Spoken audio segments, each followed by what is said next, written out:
Boa noite, pessoal de Orlândia. Tudo bem? Espero que vocês estejam com a cabeça bem, com a saúde ok, estejam em casa. Quando eu falo em casa, não estou falando agora, né? Estou falando manter a distância, fazer cada um a sua parte. Eu sei que aí o problema parece pequeno ainda, e tomara que fique pequeno. Aqui em Ribeirão, nós tivemos quase 1.000 casos notificados na última semana. A previsão dos cientistas se verifica. A pandemia de Covid-19 acelera no interior. Na capital, os casos começam a se estabilizar, porque as pessoas fizeram o que tinham que fazer. Não do jeito certo, mas ficaram em casa. Aqui, infelizmente, não. Aqui, infelizmente, as pessoas não podem ir para bares, não podem ir para restaurantes, não podem ir para baladas, mas organizam festas, ficam bebendo na rua, nas praças. A polícia não dá conta de checar todo mundo, e aí vocês imaginam o que acontece, tá?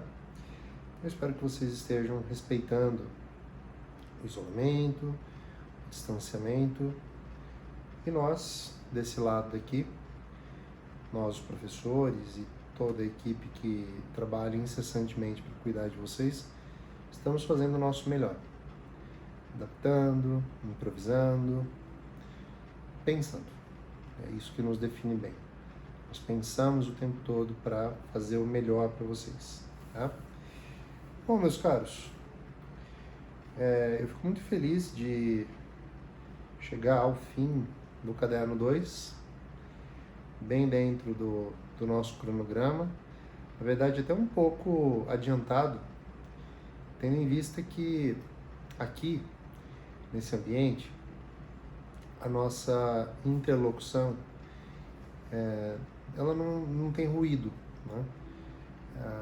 Vocês não perguntam, nós temos pouca interação, tá? No WhatsApp, eu acho que algumas pessoas talvez não tenham muito hábito de levar a aula assim, então não sei se isso é só comigo também, mas o fato é que nós vamos tocando, nós vamos levando, tá? Hoje, para nós encerrarmos o Caderno 2 definitivamente, e o que nós tivermos de aula daqui até o nosso recesso, né, que é a outra metade das nossas férias, nós vamos tocar com temas, com discussões, debater questões que sejam relevantes para o contexto que nós estamos vivendo, tá? E treinar, escrever, que é o que nos move, tudo bem? Ó, nós estamos na página 24 do Caderno 2, rumo ao Enem. Sabe-se lá Deus quando será o Enem.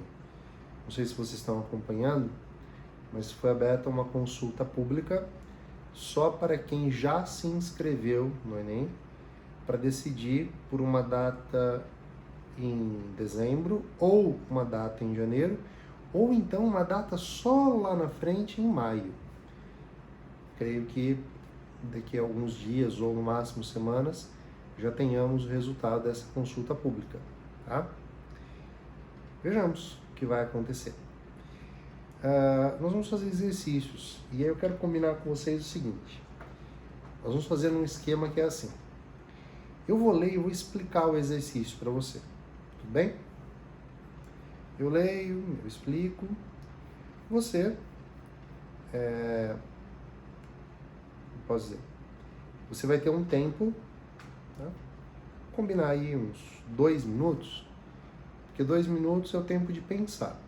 Numa prova Enem de verdade, você tem 3 minutos por exercício, um pouquinho menos, porque a gente sempre tem que contar o período, o prazo que o candidato leva depois para passar todas as respostas para o caderno de respostas. E vem cá. Tá? e assim a gente acaba gastando um pouquinho menos do que 3 minutos.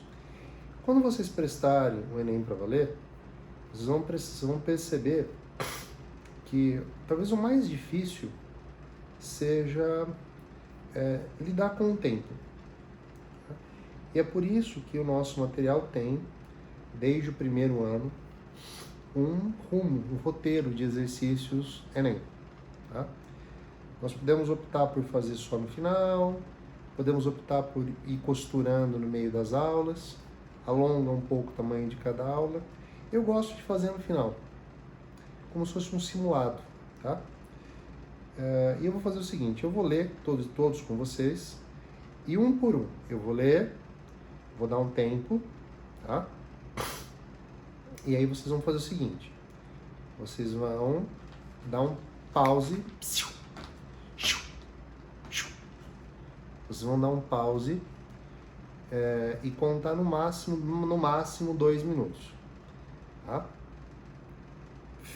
Marcou a alternativa, leu as 5 alternativas com cuidado. Se necessário, você vai voltar ao texto, vai pensar sobre a questão, mas não mais do que 2 minutos. Deu 2 minutos, você marca aquela que, assim, seu coração acha que tem que ser. Não é bem seu coração, é sua intuição. É um exercício, tá? Aí você dá play outra vez e eu vou explicar porque a alternativa é a alternativa que eu vou dizer para vocês. Combinado? Todos prontos? Tá aí com o seu lápis na mão, com a apostila na página 24. Cada vez que eu paro para falar com vocês, o meu página é 24. O meu dá uma travadinha, tá? Então vamos lá. Primeiro, a gente tem aqui um textinho. Eu vou ler sempre o texto, depois o enunciado. Só há uma saída para a escola se ela quiser ser mais bem-sucedida. Aceitar a mudança da língua como um fato. Isso deve significar que a escola deve aceitar qualquer forma de língua em suas atividades escritas? Não deve mais corrigir? Não. Há outra dimensão a ser considerada. De fato, no mundo real da escrita, não existe apenas um português correto, que valeria para todas as ocasiões. O estilo dos contratos não é o mesmo dos manuais de instruções. O dos juízes do Supremo não é o mesmo dos cordelistas. O dos editoriais dos jornais não é o mesmo do dos cadernos de cultura nos mesmos jornais, ou do de seus colunistas. Esse é um textinho de um professor lá da Unicamp, Ciro Pocente. Aí diz assim, Ciro Pocente defende a tese de que não existe um único, aspas, português correto. Assim sendo, o domínio da língua portuguesa implica, entre outras coisas, saber. Ou seja, quando a gente domina a língua portuguesa, a gente sabe o quê? Você vai dar o pause e vai contar no máximo 2 minutos. Então, valendo.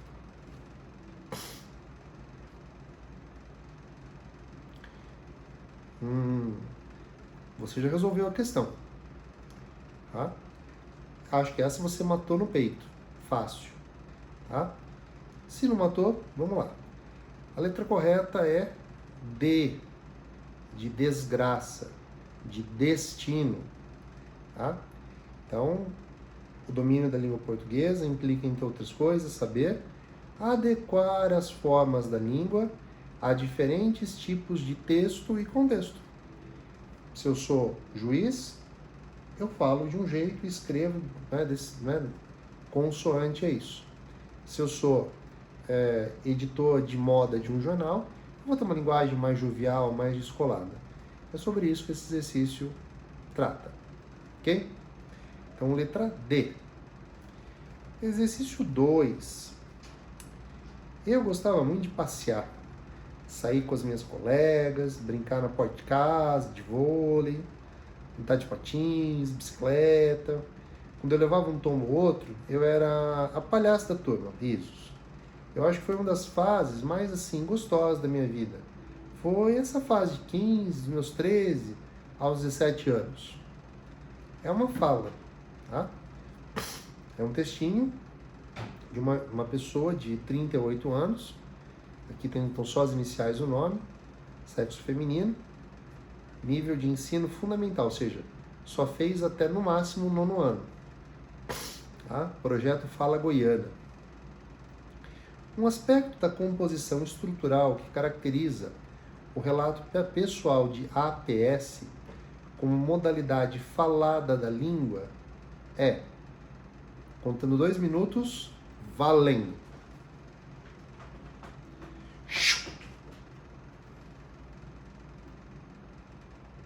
Esse chiu é porque tem um gato fazendo arte, tá? Não quis atrapalhar vocês.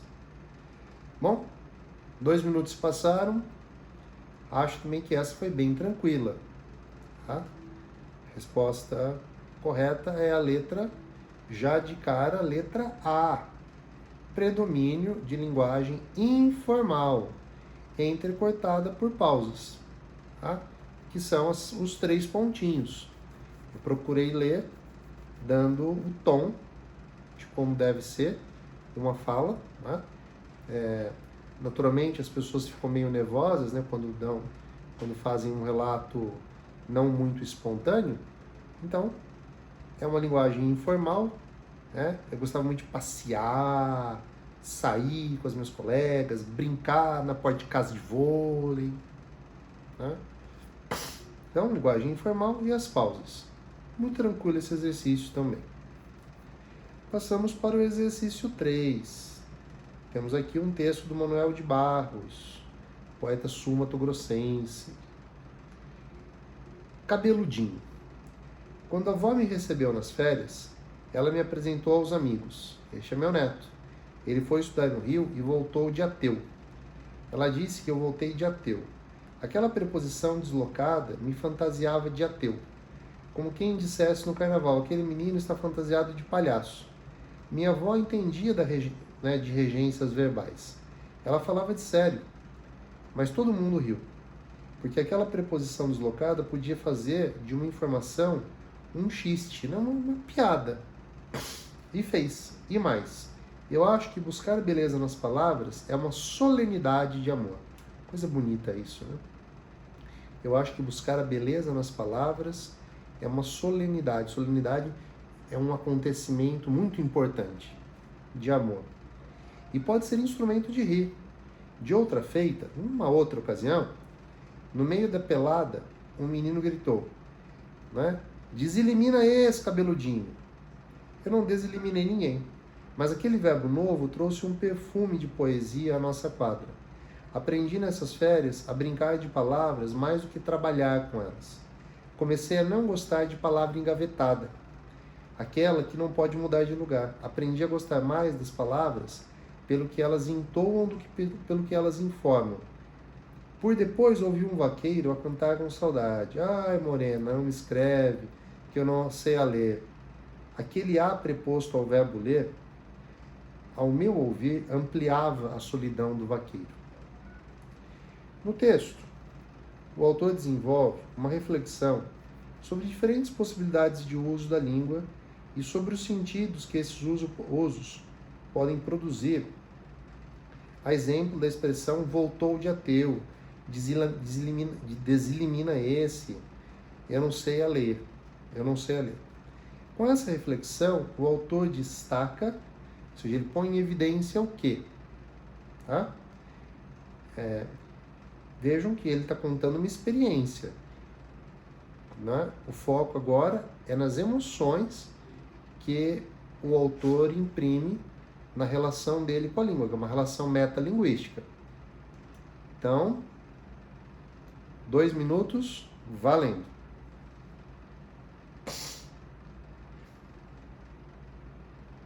Bom, você pensou, você leu, refletiu, e se você chegou à conclusão de que a resposta certa é a da letra E, de epidemia, você acertou. O autor destaca a valorização da dimensão lúdica e poética presente nos usos coloquiais da linguagem. Lúdica tem a ver com o brincar com a palavra. Tá? Ele diz claramente no texto, né, que tinha aprendido com aquelas experiências a não gostar de... Aprendi nessas férias a brincar de palavras mais do que trabalhar com elas. Tá? E poética. Veja, ele diz, né, que ao ouvir o vaqueiro cantando, ai, morena não me escreve, que eu não sei a ler, aquele ampliou a solidão, ou seja, tornou a poesia da tristeza do vaqueiro, né, saudoso da mulher amada, maior. Então, letra E. De Enem, epidemia, o que mais vocês quiserem. Exercício 4, temos aqui um trechinho de uma entrevista com o grande linguista Marcos Banho. E prestem atenção de novo sobre o que ele fala, aliás, no que ele fala sobre coloquialismo. Pode parecer inacreditável, mas muitas das prescrições da pedagogia tradicional da língua até hoje se baseiam nos usos que os escritores portugueses do século XIX faziam da língua. Se tantas pessoas condenam, por exemplo, o uso do verbo ter no lugar de haver, como em hoje tem feijoada, é simplesmente porque os portugueses, em dado momento da história de sua língua, deixaram de fazer esse uso existencial do verbo ter. No entanto, temos registros escritos da época medieval em que aparecem centenas desses usos. Se nós brasileiros, assim como os falantes africanos de português, usamos até hoje o verbo ter como existencial, no lugar de existir, haver, né? É porque recebemos esses usos de nossos ex-colonizadores. Não faz sentido imaginar que brasileiros, angolanos e moçambicanos decidiram se juntar para errar na mesma coisa. E assim acontece com muitas outras coisas. Regências verbais, colocação pronominal, concordâncias nominais e verbais, etc. Temos uma língua própria, mas ainda somos obrigados a seguir uma gramática normativa, de outra língua diferente. Às vésperas de comemorarmos nosso bicentenário de independência, não faz sentido continuar rejeitando o que é nosso para só aceitar o que vem de fora. Não faz sentido rejeitar a língua de 190 milhões de brasileiros só para considerar certo o que é usado por menos de 10 milhões de portugueses. Só na cidade de São Paulo temos mais falantes de português que em toda a Europa.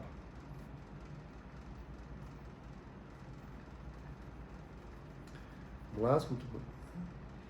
Na entrevista, o autor defende o uso de formas linguísticas coloquiais e faz uso da norma padrão em toda a extensão do texto. Ou seja, ele é um linguista, é um estudioso da língua, escreve um texto sobre a língua, defendendo que nós devamos incorporar os coloquialismos à gramática.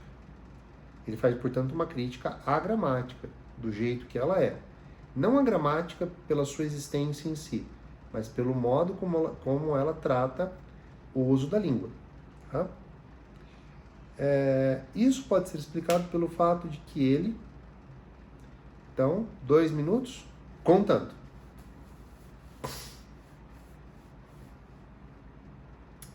Muito bem. Você resolveu o exercício. Esse já não era tão simples assim, mas a resposta correta é A. De amor. Tá?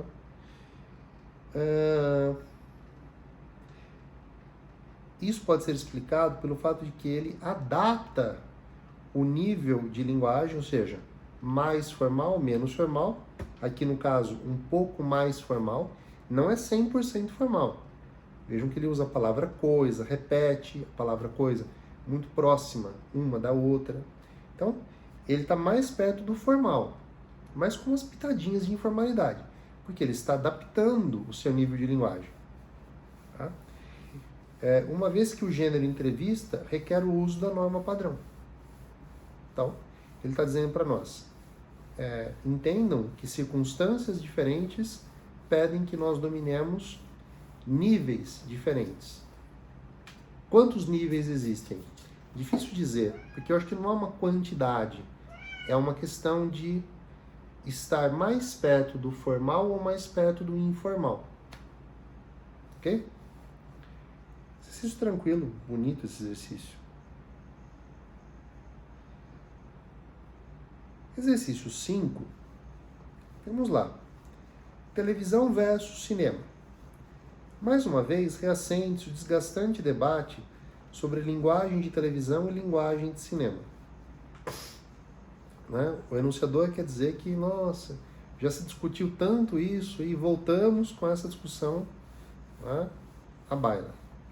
No mesmo país em que pagar ingresso ainda é luxo para milhões de pessoas, alguns críticos utilizam o termo televisivo para depreciar uma obra e cinematográfico para enaltecê-la. Nossa, gente, quanto tempo que a gente não vai ao cinema, hein? Tô aqui pensando, eu acho que o fim de semana anterior, a última aula que eu dei foi na turma de vocês, do primeiro ano, num dia 17 de março. Depois não dei mais aula. Eu tinha ido ao cinema no dia 15 de março. Ver um filme bobo, eu nem lembro mais o que foi. Enfim. Como se houvesse um juízo onipotente a permitir, ou não, que se sinta uma história da maneira que se pretende senti-la. Todos os sentidos ficam de fora da análise ignorante, tipicamente política, que divorcia a técnica da percepção sensorial. E é exatamente aí que reside o único interesse de um realizador, o momento do encontro do telespectador com a obra. Esse é um texto do Jaime Monjardim, um amante do cinema, que critica, não é, essa coisa meio boba de dizer que o que se faz na televisão é inferior ao que se faz no cinema e, consequentemente, que o que se faz no cinema é superior ao que se faz na televisão. E o ponto de vista dele é o seguinte, olha, gente, são experiências diferentes e quem deve julgar é o espectador. Eu posso dizer que muitas vezes vi coisas sublimes na televisão. Eu sou de um tempo em que a Rede Globo fazia produções mais desafiadoras. Então, coisas como Grande Sertão Veredas, com a Bruna Lombardi, que foram espetaculares. E ela nem era uma grande atriz. E vi filmes, como o que eu vi na véspera do nosso isolamento social, que olha, se eu soubesse o que vinha depois, eu tinha escolhido um pouco melhor o que assistir. Bom, ao comentar o ressurgimento do debate sobre linguagem de televisão e linguagem de cinema, o autor mostra, pensem um pouquinho, e daqui 2 minutos nós nos reencontramos aqui. Valendo! Bom, se você pensou, refletiu e marcou a letra B de besta, bobagem, baixaria, tudo isso começa com B, né, gente? Você acertou. Atitude prepotente dos críticos ao julgar preconceituosamente as escolhas do público. Os críticos, assim como acontece com todas as áreas, são pessoas que estudaram muito, tá? Por exemplo, eu, pela minha formação, mestrado e doutorado em análise literária e semiótica, eu sou um crítico literário. Além de ser professor, amante de literatura, de gostar de ler. Mas eu tenho uma formação técnica para avaliar, segundo inúmeros critérios, o que, por exemplo, deveria ser considerado um clássico da literatura ou não. Muitas das coisas que eu gosto de ler, eu não considero clássicos da literatura, mas eu gosto de ler, tenho na minha estante. Outras coisas que não me dão prazer em ler, eu reconheço como clássicas, porque há nelas uma grandiosidade, mas que na experiência vivida por esse sujeito não são grandiosas, para mim. Mas eu, como crítico, não deixo de considerá-las. No entanto, ao avaliar uma obra, o que eu avalio é a obra, e não o gosto das pessoas. Que bom que as pessoas têm gostos heterogêneos. Tá? Alguns gostam mais do cult, outros gostam mais de gêneros em que é um pouco mais difícil alcançar o sublime, como acontece com um filme de ação. É difícil encontrar um filme de ação que tenha a poética da linguagem cinematográfica. Mas isso não quer dizer que quem gosta de filme de ação é menos culto, é menos cult, é menos capaz do que quem gosta, por exemplo, de um filme como, sei lá, O Cidadão Kane, eleito filme do século XX, no caso, né, por vários especialistas. Então é uma atitude prepotente, né, arrogante, de julgar preconceituosamente as escolhas do público. Exercício muito tranquilo também, ao meu ver. Exercício 6 diz assim: para as pessoas que estudam a inserção das tecnologias da informação e da comunicação na sociedade, não é suficiente dar acesso ao hardware, que é a parte mecânica da máquina, né? Isso aqui, por exemplo, é hardware. O programa que roda aqui dentro é um software, com softwares instalados. Devem também disponibilizar recursos físicos, digitais, humanos e sociais. Além disso, devem-se considerar conteúdo, linguagem, alfabetização e educação, comunidade e estrutura institucional para se permitir o acesso significativo às tecnologias digitais. Por acesso significativo, entende-se não só a possibilidade de manejo do computador, de suas ferramentas e do acesso à internet, mas, sobretudo, a capacidade de utilizar esses conhecimentos para o acesso a conteúdos que tenham influência direta para a melhoria da qualidade de vida da pessoa, de seu grupo e de sua comunidade. Warshauer, Tecnologia e Inclusão Social. A exclusão digital em debate. O uso significativo dos recursos ligados às tecnologias da informação e da comunicação faz-se presente na hipótese de... Ou seja, vocês vão analisar as 5 alternativas e vão ver qual delas bate com a definição que o texto deu. Ok? Então, eu procurei ler com calma. Se a minha leitura serviu, ótimo. Senão, vocês vão ter que voltar ao texto para ver qual delas se encaixa. Esse exercício não é difícil, é trabalhoso. Então, eu vou dar para vocês 4 minutos para resolver. Tá? Mas não se acostumem. Geralmente são apenas 2. Dá um pause aí, eu espero você aqui. Pronto? Já? 3 minutos e meio? Boa. Boa leitura. Se você marcou, de novo, a letra B, de boçal. Boçal é uma pessoa muito bruta, que também é com B, né? Que trata as outras pessoas de forma muito truculenta. Isso é um boçal. Escreve com C cedilha. Né? Criação de uma rádio web escolar com programas gravados, editados e organizados pelos alunos e professores com utilização de mídias como gravador de som, computador e internet. Por que é essa? Porque essa alternativa é a única que junta todos os recursos que lá no texto foram sinalizados como característicos da verdadeira inclusão digital. Ok? Como eu disse, exercício chatinho, mas fácil. Esse exercício aqui, curioso. Ó. Sabem que esse material ele foi feito há pelo menos 2 anos, né? Porque o Ângulo faz o material num ano, corrige tudo, revisa tudo, verifica se pode usar as imagens e tal. Aí no ano seguinte, isso passa por uma equipe pedagógica. Há um trabalho meticuloso, tá? Em poucos lugares eu já vi. Quando eu falo, eu estou destacando o Ângulo, em particular o Ângulo. Tá? Não leiam críticas a outras, né? Outras editoras. Vejam um elogio em particular ao Ângulo. E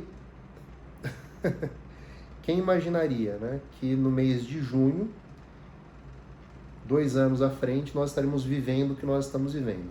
Deem uma olhada no texto desse enunciado. Diante do número de óbitos provocados pela gripe H1N1, gripe suína, no Brasil em 2009, o ministro da Saúde, nossa gente, que saudade do tempo que a gente tinha ministro da Saúde, hein? Fez um pronunciamento público na TV e no rádio.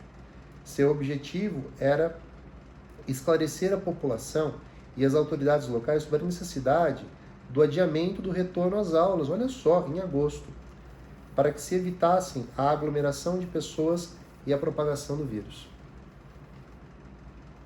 Muita coincidência. Ou não, né? Ou não. Fazendo uso da norma padrão da língua, que se pauta pela correção gramatical, seria correto o ministro ler em seu pronunciamento o seguinte trecho.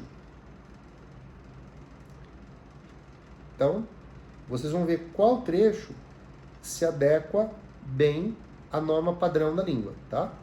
Então, vocês vão ler com calma, 3 minutos vai fazer esse exercício. Vai lá.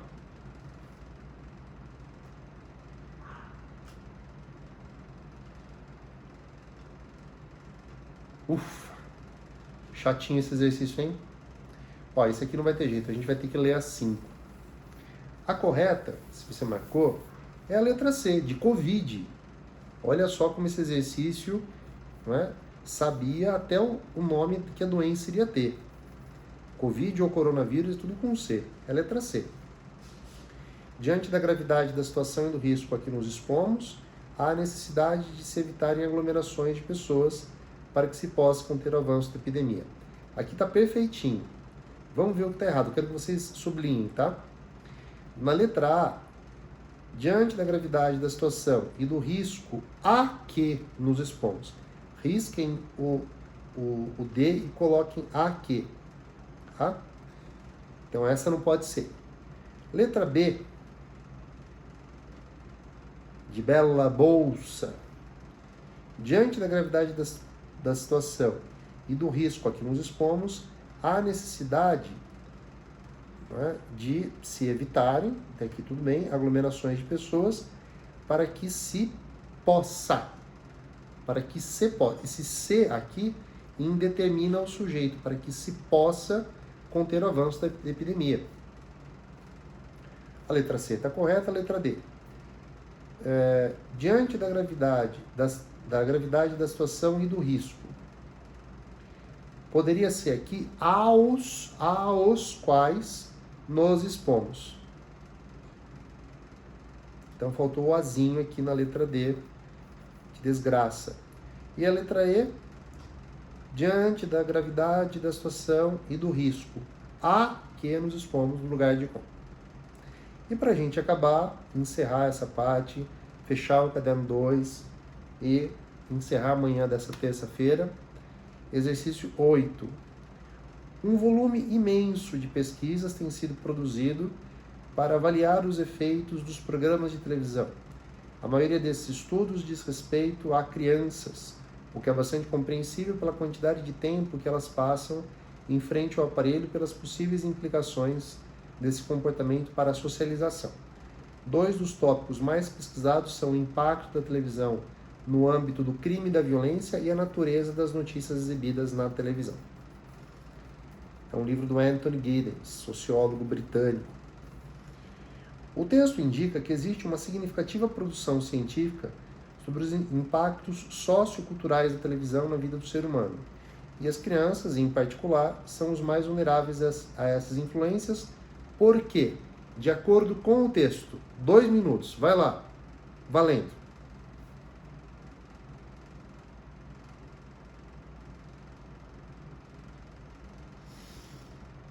Perfeito. Esse é um exercício em que vocês têm simplesmente que demonstrar a habilidade de parafrasear, colocar com as próprias palavras ou identificar a paráfrase de alguém para saber se é compatível com a do texto.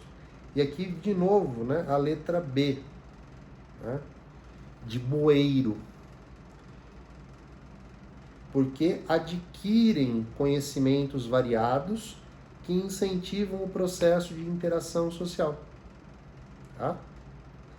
As crianças são mais vulneráveis porque adquirem conhecimentos que incentivam o processo de interação social. Ou seja, o modo como as pessoas vão interagir em sociedade. Bem, meus caros, nós tivemos leitura, vocês brincaram com os exercícios, demos as nossas risadas e encerramos o caderno 2. Então, nós temos um tempo ainda antes do nosso próximo recesso e usaremos esse tempo para discutir temas. Tudo bem? Vejo vocês na semana que vem.